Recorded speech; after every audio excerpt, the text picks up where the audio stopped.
Indicadores recentes da economia europeia e da economia americana apontam para recessão no futuro. Isso não é nem só a minha opinião, os dados oficiais dos caras estão mostrando que tá feia a coisa. Eu quero mostrar esses dados para vocês, explicar por que isso está acontecendo, como que isso está ligado a toda a impressão de moeda que aconteceu nos últimos anos por causa dos lockdowns e o que pode acontecer mais ou menos para frente aí. Vamos lá.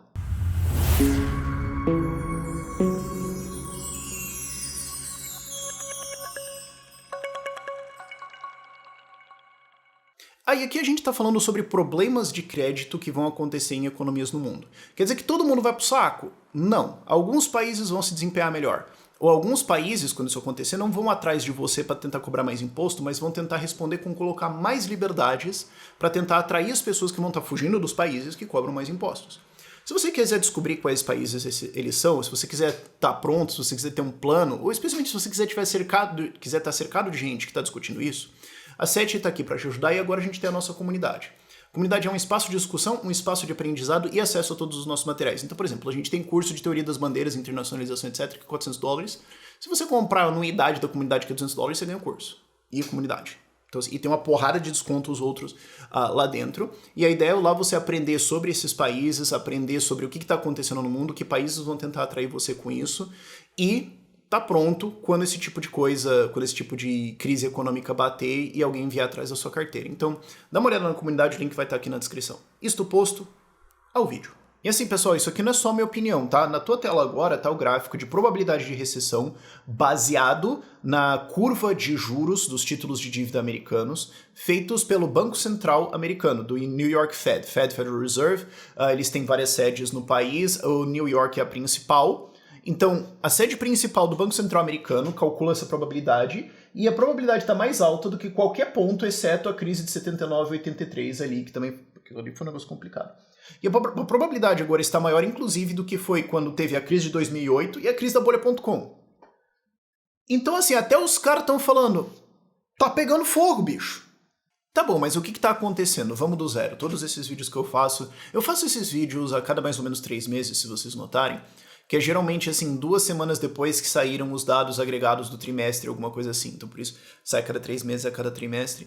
Em todos esses vídeos, eu explico esse mecanismo de crise basicamente do zero. O que acontece? Isso tem a ver com liquidez do mercado. Não é água, é liquidez financeira. Quanto dinheiro tem disponível para ser tomado de crédito, para ser um encanamento financeiro do mundo. E isso tem muito a ver com as taxas de juros dos bancos centrais.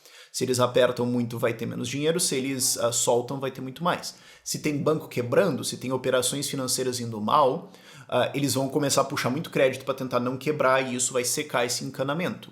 Quando esse encanamento seca, juros tendem a subir, né? A quantidade de dinheiro circulando no sistema cai e isso causa vários efeitos na economia. Alguns são muito mais rápidos, como por exemplo altas de taxas de juros, dificuldades financeiras para instituições financeiras, oscilações no mercado e tudo mais. Algumas são um pouco mais lentas, demoram algumas semanas ou às vezes meses, que é você sentir isso na indústria caindo, especialmente bens de capital de ordem mais complexa. E lá na frente, 6 meses para um ano, começa a ser emprego. Isso é uma coisa importante de entender, esse delay entre a casa começar a cair, a casa de fato cair por falta de um termo melhor. E o que a gente está vendo já é uma fase um pouco mais avançada disso. A previsão de que isso ia acontecer era óbvia desde lá 2020, que era o quê? Que era o ciclo econômico básico, o ciclo de negócios básico descrito por Escola Austríaca de Economia. O que acontece? Se você baixa a taxa de juros, crédito vai ficar mais barato, mais pessoas, mais empresas vão se endividar, porque vale a pena, isso faz com que negócios pareçam melhores ideias. E o que vai acontecer? Maior consumo de coisas que envolvem esse crédito. Então, vai aumentar a construção civil, vai aumentar a complexidade da indústria, porque agora a indústria de ordem de complexidade mais alta vale a pena. Isso vai causar uma alongação da cadeia de produção. Então, não necessariamente uma complicação, mas mais indústrias de base ou de bens de capital mais complexas vão existir. Então, por exemplo, isso causa bolhas também em startups, porque é um negócio de um ciclo muito mais longo. E aí o que acontece? Esse aumento de crédito disponível, ele reflete maior poupança das pessoas? Não.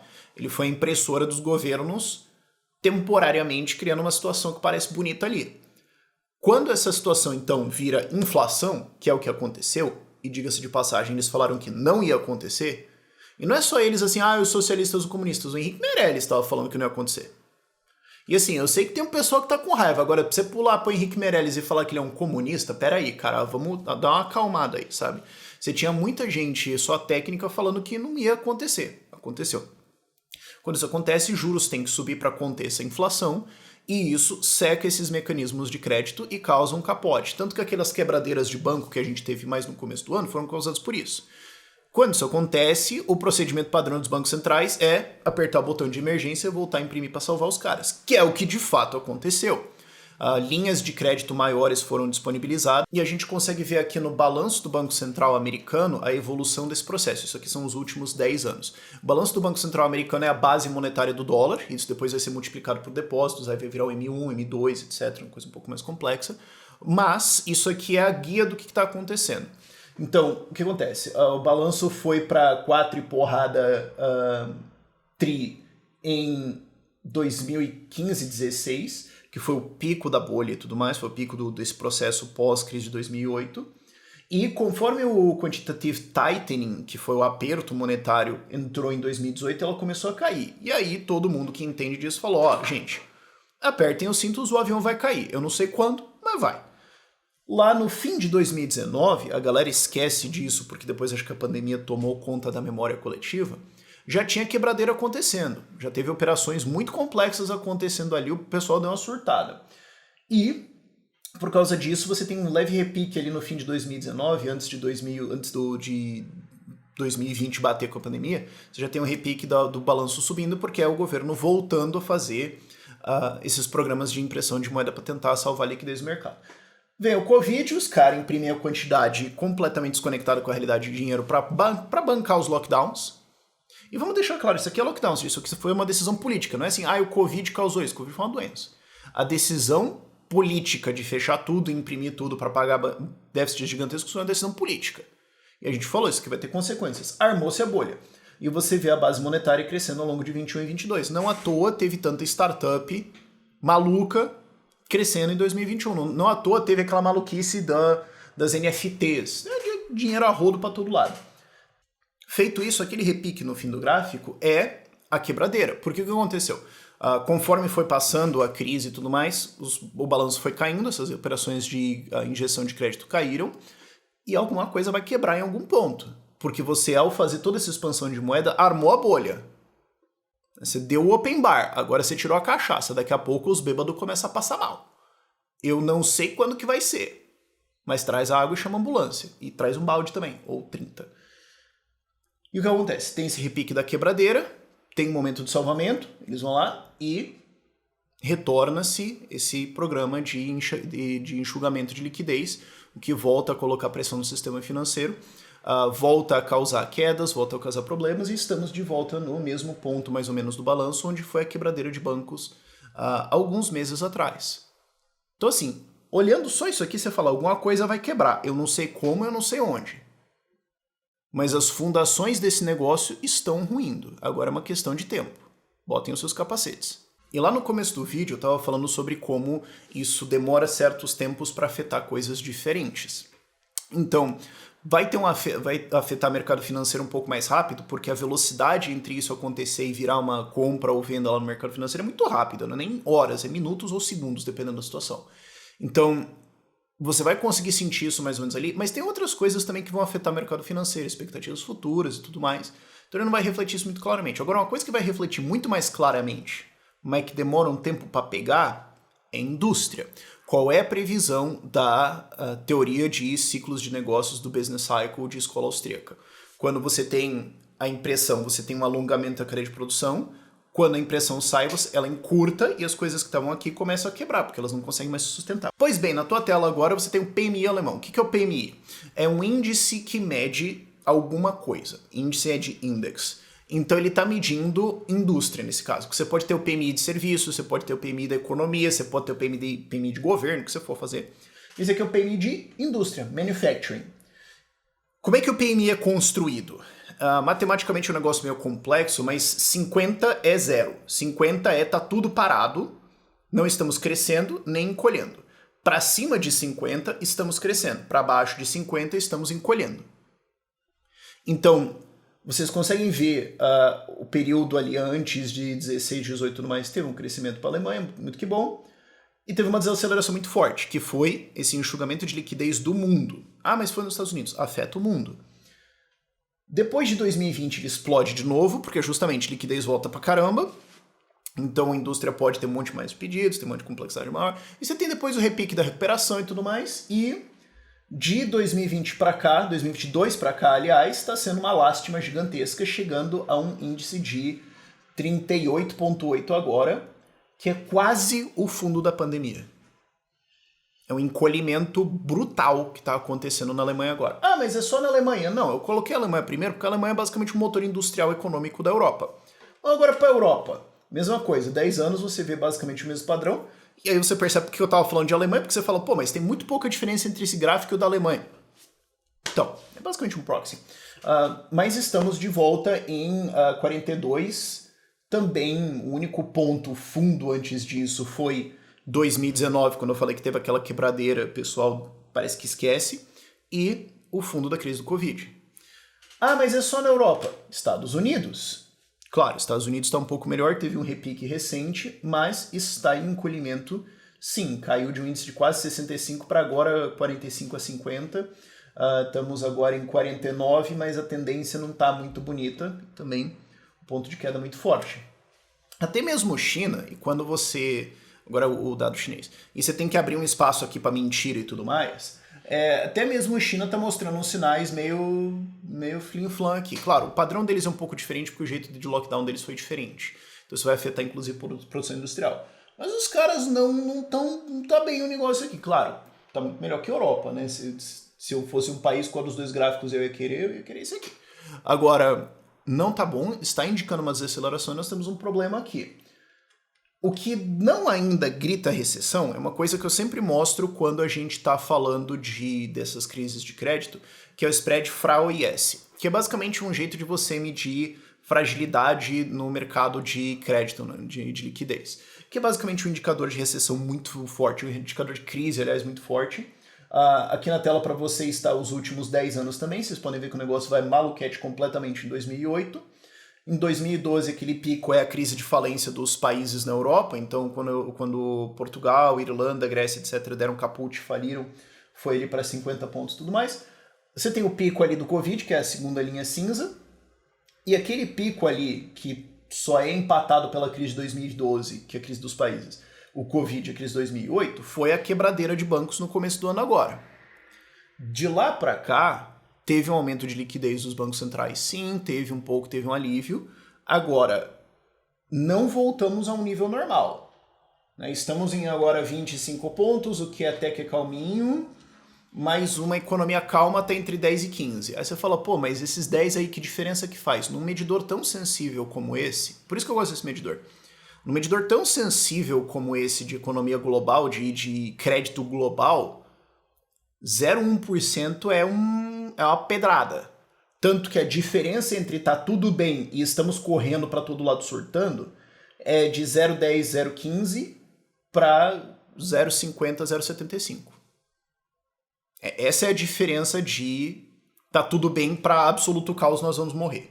Então, embora tenha dado uma acalmada aqui, o que me indica que nós não vamos ter um problema amanhã, ainda não voltou para níveis normais, e quando você vê o padrão de 2022 para cá, tem uma oscilação muito grande. Claro, teve quedas muito fortes conforme você tem bancos centrais operando aí nisso, mas não é uma coisa estável. O que você quer ver em estabilidade ali, por mais que fosse uma estabilidade artificial, é o padrão de 2013 a 2016, que estava ali em 0,10, 0,15. Isso é, inclusive se você for ver o histórico lá para trás, que não tem acesso aqui, mas se você for ver o histórico lá para trás, é 0,10, 0,15. Então não está tudo bem, mas não temos ainda um alerta muito grande. Agora, qual que é o takeaway aqui? Existe fragilidade nos mercados, sim, embora isso não seja necessariamente refletido no valor de ações hoje. Você pode falar, mas tudo deu uma subidinha na bolsa hoje, aqui amanhã eu caio. Eu estou falando de a parte já produtiva sendo afetada, que é um problema maior, que são as empresas no mundo real, que são os empregos no mundo real, com as suas dívidas no mundo real. Isso aqui ainda vai piorar, porque embora você não esteja ainda com muito espaço de apertamento de juros nos Estados Unidos, Na Europa ainda vai ter um pouco, e depois tem as consequências disso a longo prazo. Porque a crise não acontece durante o apertão assim. O apertão vai desencadear, mas geralmente a crise estoura quando os caras já estão cortando, porque daí eles percebem que deu um problema.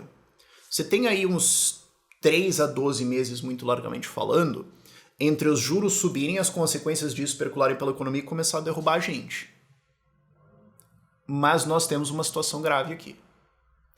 Isso internacionalmente. No Brasil a gente tem outra dinâmica, isso vai ser inclusive o assunto do vídeo de amanhã, mas isso aqui já arma um palco internacional complicado. Por quê? Porque quando isso aqui acontece, quando isso estoura, o que acontece? Volta para ver o gráfico de... Bruna, bota de novo o gráfico aqui do FRA-IS. Você tem esses disparos da taxa de juros. Vocês têm esses disparos, aliás, desse indicador de liquidez, o que vai causar falta de liquidez, o que indica falta de liquidez no mercado, e vai fazer uma disparada de juros. O Brasil, estando altamente dependente de dívida como está agora, com déficits, precisando captar dívida pra caramba, com empresas muito endividadas, está nesse mercado de crédito global, direto ou indiretamente, porque o dinheiro que pode ser investido aqui pode ser investido lá fora.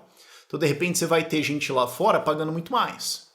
E o Brasil vai ter que competir com isso. Ah, mas o Banco Central pode já estar baixando juros até lá, daqui 6, 12 meses. Você vai ter que competir de qualquer forma, vai encarecer a nossa situação de qualquer forma. Dá para sustentar isso? E isso também pode ser um efeito tampão, porque você fala, os juros agora estão altos no Brasil, tá quebrando a economia, mas a gente baixa lá na frente. Tá, mas se o resto do mundo tá puxando, não necessariamente porque os bancos estão subindo, mas porque a demanda tá puxando, isso é um efeito tampão aqui, que vai desacelerar uma recuperação aqui, ou talvez induzir uma crise aqui. E o Brasil continuando sendo dependente de commodities são pesadamente afetadas por esse ciclo. Minério de ferro, toda a parte agro, tudo mais vai ser afetado pesado por isso aqui. Vai dar problema. Vai dar choque de moeda. E aí? Isso aqui é uma dor de cabeça que o Lula deve ter daqui, de novo, grosseiramente falando, 3 a 12 meses para ter que se preocupar com isso. Desejo a ele todo o azar do mundo para tentar resolver esse negócio aqui. Mas complica a nossa vida. Sendo que também Brasil, como a gente vai ver no vídeo de amanhã, também não tá um passeio muito grande. Como que a gente podia ter evitado isso? Era só não ter imprimido aquela quantidade maluca de dinheiro lá atrás, que causou inflação, que causou desvalorização de moeda, que causou um monte de distorções. Mas foi feito. E a questão é que vai ser feito de novo. Vamos para um momento de lição de moral aqui. Quando isso aqui tudo estourar, cara, não tenha dúvida. Eles vão imprimir tudo de novo, salvar a bolha tudo de novo, salvar os bancos com o teu dinheiro, vão inflacionar a moeda e na prática usar esse imposto inflacionário para bancar os problemas dos outros e você vai pagar a conta. É isso que vai acontecer. Vai sobrar uma conta para você. E de novo, e de novo, e de novo. Que é o ponto inteiro de por que o Bitcoin foi inventado. O ponto inteiro não, é uma boa parte do ponto dele. Tá inclusive no primeiro bloco lá, a manchete, né, em protesto lá, a manchete de que o chanceler do Reino Unido está na beira de dar um segundo bailout para os bancos. Pô, de novo vai salvar os caras. Quer dizer, eles ganham dinheiro quando tá tudo bem, quando dá tudo ruim, eu pago a conta, vai se ferrar. Então, Bitcoin conserta isso. Bitcoin evita isso, Bitcoin te protege de ter que pagar essa conta aqui. Vai ter as suas oscilações de preço, vai ter os seus problemas. Agora, é uma forma de moeda que tem um estoque fixo, que não pode ser impresso malucamente por governos para tentar ter resultados populistas, para financiar políticas malucas tipo lockdowns, ou para salvar os amigos dele banqueiros quando isso aqui tudo quebra. Então, assim, se isso aqui te preocupou, vai estudar Bitcoin. Eu tô falando isso aqui há muito tempo. Faz muito sentido a gente voltar a falar nisso agora. Agora, inclusive, eu tô com mais tempo para criar. Essas últimas 2, 3 anos foi um pouco difícil, mas agora eu tô com muito mais tempo para criar e pensar nessas pautas, fazer uma coisa de um pouco mais de qualidade, então faz mais sentido a gente voltar para falar disso agora, porque isso aqui você tem que falar com qualidade mesmo, não dá para fazer de qualquer jeito. Vai estudar Bitcoin. Isso aqui vai ser necessário para você no futuro, tá? Então, recomendações de leitura estarão na descrição, e se você quiser também ter um cartão de Bitcoin, a Bit está lançando agora o seu cartão, então você pode ter um saldo lá, você pode transformar isso de Bitcoin para reais e voltar, e vai poder ser usado nas maquininhas todas por aí. Eu acho que é uma coisa legal pra caramba e que vai levar Bitcoin mais pra mão das pessoas. Vai ver daqueles Bitcoin da Nubank que não existe, na verdade, que você não, que tá comprando um negócio que você não pode nem sacar, que é not your keys, not your coins, né? Enfim, o link do cartão dos caras vai estar na descrição. Por este vídeo é isso. Tchau, tchau.